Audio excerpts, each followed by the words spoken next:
شهر رمضان شهر رمضان الذي أنزل فيه القرآن هدى للناس وبينات من الهدى والفرقان. Assalamualaikum murid-murid. Apa khabar semua? Ustazah harap semua dalam keadaan yang sihat dan sentiasa bersemangat untuk belajar. Puasa tak hari ni? Jangan penting puasa tau. Teruskan puasa sampai akhir Ramadan. Ustazah tahu murid-murid semuanya hebat. Hari ini Ustazah ingin bercerita berkaitan peristiwa nuzul Al-Quran. Murid-murid tahu apa itu peristiwa nuzul Al-Quran? Peristiwa nuzul Al-Quran merupakan peristiwa turunnya ayat Al-Quran kepada Nabi Muhammad sallallahu alaihi wasallam secara berperingkat-peringkat sehingga menjadi lengkap sebagaimana kitab Al-Quran yang ada pada hari ini. Murid-murid, hari ini kita akan bersama-sama dengan Nufa mengembara untuk menjejaki peristiwa penurunan wahyu yang pertama. Mari kita dengar apa yang ingin disampaikan oleh Nufa. Assalamualaikum kawan-kawan. Hari ini kita akan mengembara ke satu tempat yang sangat bersejarah bagi umat Islam, iaitu Jabal Nur. Jabal Nur terletak 3.2 kilometer dari Mekah. Keadaan bukit ini penuh batu, berpasir dan sangat kering. Ketinggian bukit ini 640 meter.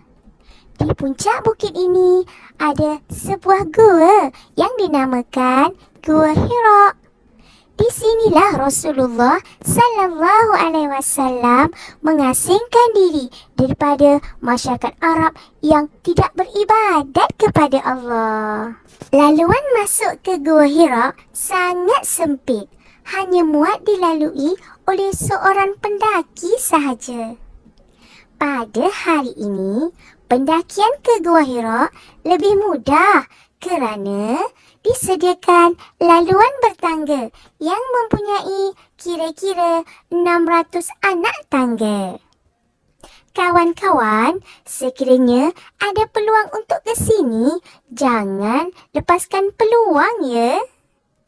Kita akan dapat merasai kesukaran yang dialami oleh Rasulullah sallallahu alaihi wasallam sehingga ke puncak.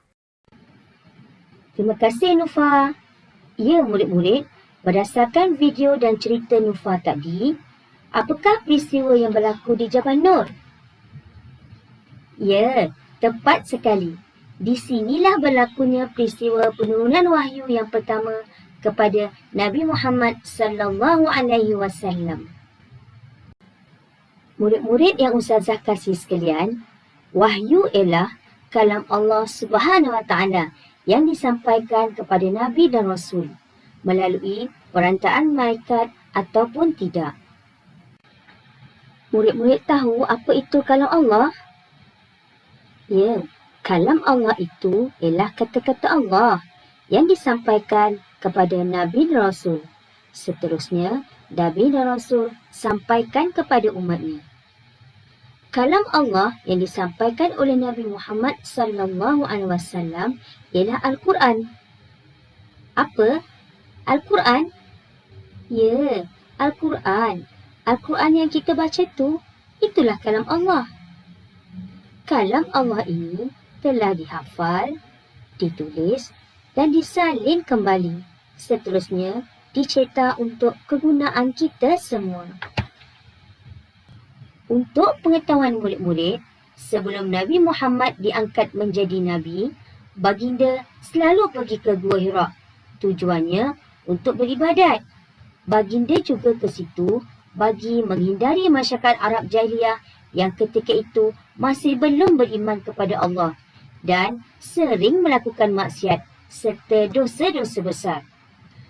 Kerana sifat Nabi yang sangat penyabar itu, Nabi Muhammad sanggup mengharungi kesusahan dan kepayahan mendaki bukit yang sangat curam dan berbatu demi melaksanakan ibadat kepada Allah. Sekiranya ia berlaku kepada murid-murid, adakah murid-murid sanggup mendaki bukit yang sangat curam dan berbatu-batu itu seperti Nabi Muhammad? Sudah tentu tidak, kan? Mesti murid-murid akan merasa takut. Jangan begitu ya. Kita perlu mencontohi sifat Nabi Muhammad yang sentiasa sabar dan bertanggungjawab dalam melaksanakan sesuatu perkara. Sebagai contoh, jangan jadikan alasan kita dari keluarga yang tidak berkemampuan untuk tidak belajar dan tidak boleh mencapai cita-cita kita. Jadikan ianya satu kekuatan kepada kita untuk kita terus belajar bersungguh-sungguh sehingga berjaya dan dapat membantu ibu dan ayah kita. Jadikanlah Nabi Muhammad sebagai contoh yang terbaik untuk kita. Ingat ya. Kawan-kawan, Nabi Muhammad sallallahu alaihi wasallam menerima wahyu yang pertama pada 17 Ramadan. Ketika itu, Nabi Muhammad sallallahu alaihi wasallam berumur 40 tahun. Malaikat yang membawa wahyu adalah Malaikat Jibril alaihi salam. Manakala ayat yang pertama diturunkan adalah ayat 1 hingga 5 daripada surah Al-Alaq. Semasa Nabi Muhammad sallallahu alaihi wasallam sedang beribadat di Gua Hira, Malaikat Jibril datang dan meminta Nabi Muhammad sallallahu alaihi wasallam membaca. Tetapi Nabi Muhammad tidak boleh membaca. Lalu Jibril alaihissalam memeluk Nabi Muhammad sambil meminta baginda membaca. Iqra ya Muhammad. Aku tidak boleh membaca, kata Nabi Muhammad. Jibril memeluk sekali lagi. Iqra ya Muhammad. Aku tidak boleh membaca, jawab Nabi Muhammad sekali lagi. Sebanyak 3 kali malaikat memeluk dan meminta Nabi Muhammad sallallahu alaihi wasallam membaca. Akhirnya Jibril alaihissalam mengajar Nabi Muhammad membaca surah Al-Alaq ayat 1 hingga 5.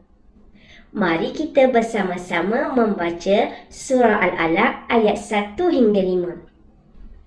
Bismillahirrahmanirrahim.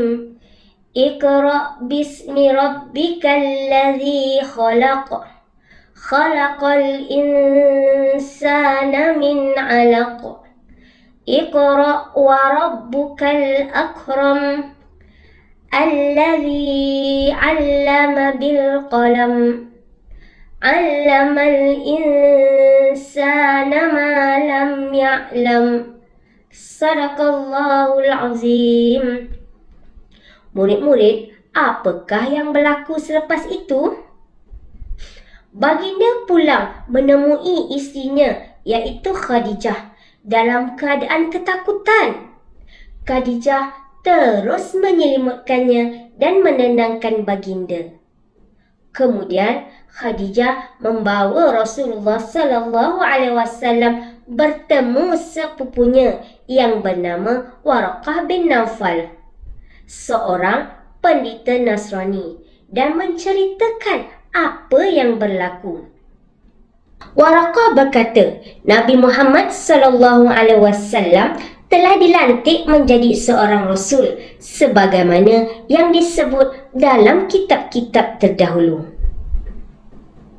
Berdasarkan peristiwa yang Ustazah ceritakan sebentar tadi, terdapat beberapa tindakan Nabi Muhammad dan isterinya iaitu Sayyidatina Khadijah yang boleh kita contohi.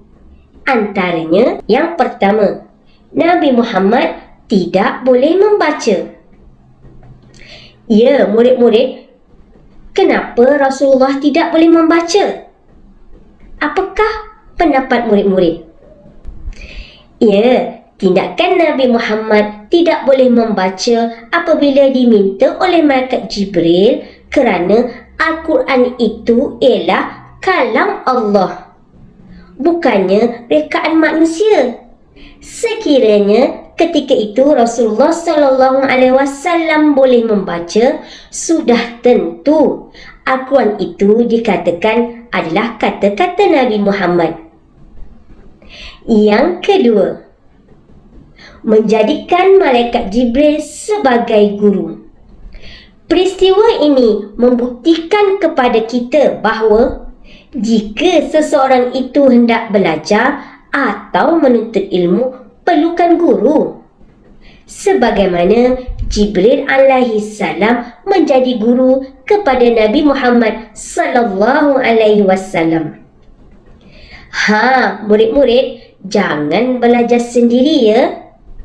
Jangan menganggap dengan membaca buku ataupun menonton video sudah mencukupi. Kita perlukan guru supaya apa yang kita belajar itu betul, dan sekiranya ada perkara yang kita tidak faham, kita boleh bertanya guru. Ingat ya murid-murid. Kawan-kawan, wahyu itu bersifat sempurna. Wahyu yang diturunkan kepada Nabi Muhammad sallallahu alaihi wasallam merupakan mukjizat yang paling besar.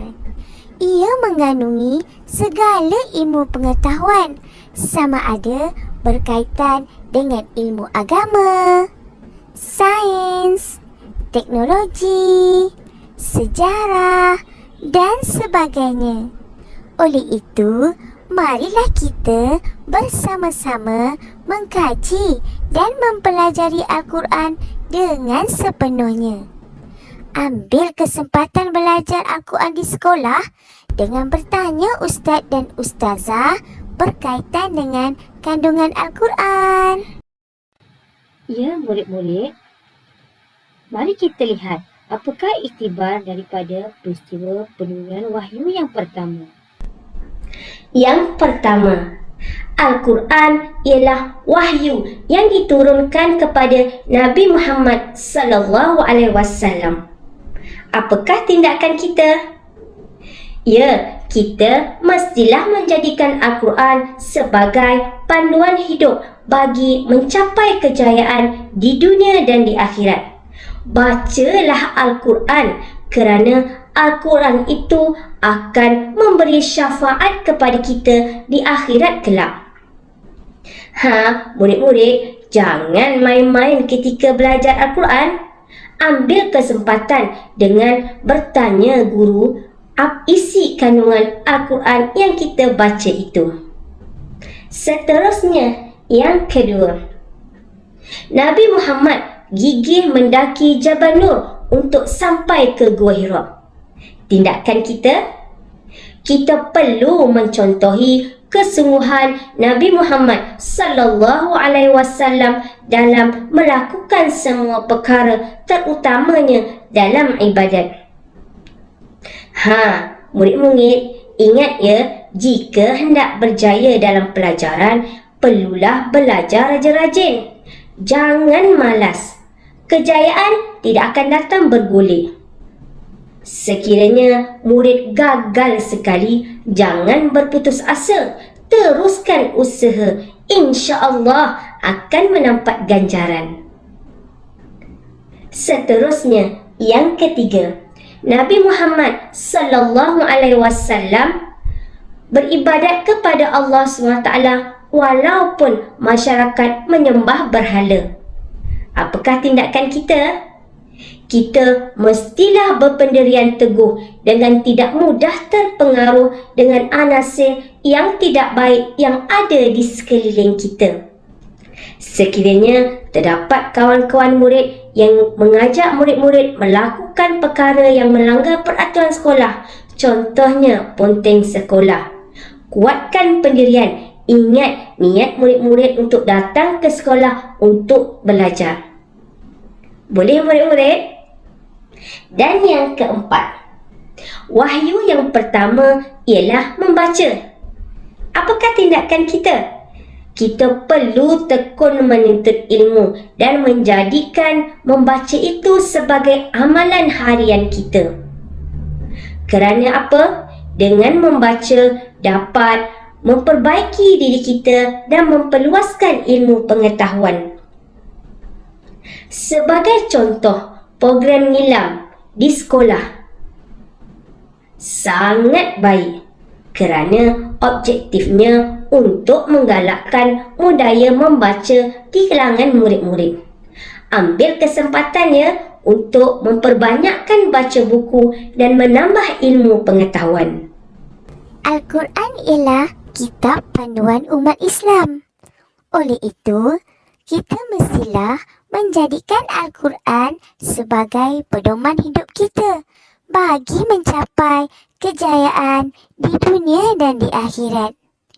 Kita juga perlu mencontohi kesungguhan Nabi Muhammad sallallahu alaihi wasallam dalam melakukan semua perkara, terutama dalam beribadat. Bacalah Al-Quran kerana di akhirat nanti Al-Quran akan memberi syafaat kepada pembacanya. Semoga kita berjumpa lagi di lain masa. Assalamualaikum.